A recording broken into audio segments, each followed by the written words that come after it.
গোপন খবরের ভিত্তিতে বটতলা ফাঁড়ির পুলিশ এবং পশ্চিম থানার পুলিশের যৌথ অভিযান, আর সেই অভিযানে বটতলা এলাকা থেকে দুজন ড্রাগস কারবারিকে আটক করে পশ্চিম থানায় নিয়ে আসা হয়। সংবাদ মাধ্যমের মুখোমুখি হয়ে বিস্তারিত তুলে ধরেন এসডিপিও দেবপ্রসাদ রায়। কি বলছেন তিনি, শোনাচ্ছি।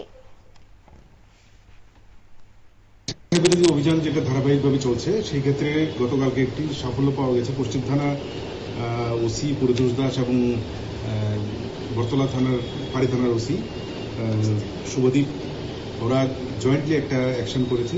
আপনাদের মনে আছে কিনা জানি না, গত মাসের 4 তারিখে আমরা মঙ্গলদ্বীপ নামে একজনকে অ্যারেস্ট করা হয়েছিল। তার সাথে অনেকগুলি এনডিপিএস আইটেম আমরা পেয়েছিলাম। বিশেষ করে তখন আমরা 11 গ্রাম ব্রাউন সুগার এবং 2000 কন্টেইনার পেয়েছিলাম ইয়াবা ট্যাবলেট এবং ব্রাউন সুগার।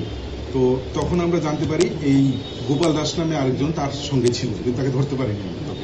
তো পরবর্তী সময়ে গতকালকে রাত্রে 9টা নাগাদ বটতলাতেই বাজারেই রেড করে সেই তার সঙ্গী যেটা ছিল গোপাল দাস, তাকে অ্যারেস্ট করা হয়েছে। তার কাছে 210টা ব্রাউন সুগার কন্টেইনার পাওয়া গেছে এবং তার সঙ্গী আরেকজন রাকেশ দেবনাথ, ওকেও অ্যারেস্ট করা হয়েছে।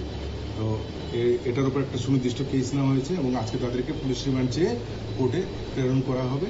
এবং পুলিশ রিমান্ড সময় পিরিয়ডটাতে ওকে জিজ্ঞাসাবাদ করে বাকি কোনো অ্যাসোসিয়েট বা তাদের কোথা থেকে মাল সংগ্রহ করে কি আসলে সবকিছু আমরা জেনে নিই। বাজার মূল্য কত? বাজার মূল্য আজকে যেটা আছে সেটার বাজার মূল্য 25,000। ওর বাড়ি কোন জায়গাতে? ওর বাড়ি হচ্ছে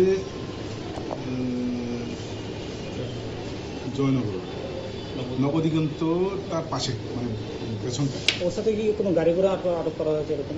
না। কতদিন ধরে ও মিনিমাম আমাদের অনুমান 6 মাস ধরে, গত 6 মাস ধরে ব্যবসা করে আসছে। আপনারা শুনলেন পুলিশের বক্তব্য।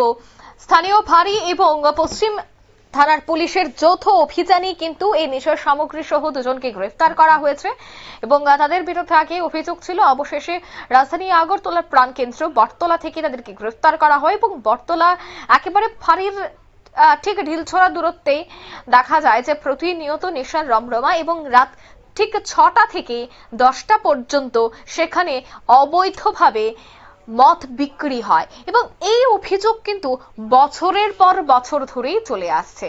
যাই হোক, যদিও বলে পুলিশ বারবার অভিযান চালায়, যদি বারবার অভিযান চালিয়ে থাকে তবে কেন প্রতিনিয়ত ঠিক এই বটতলা ফাঁড়ির ঠিক উল্টো দিকে অর্থাৎ ঢিলছড়া দূরত্বের এই জায়গা দিয়ে প্রতিনিয়ত নেশাখোরেরা সেখানে গাঁজা খেতে, সেখানে মদ খেতে ভিড় জমায়? তবে ঢিলছড়া দূরত্বে পুলিশ কোথায় রয়েছে? শুধুমাত্রই কি দুজনকে ধরেই তারা সংবাদের শিরোনামায় এসে খালাস হয়ে যাবে?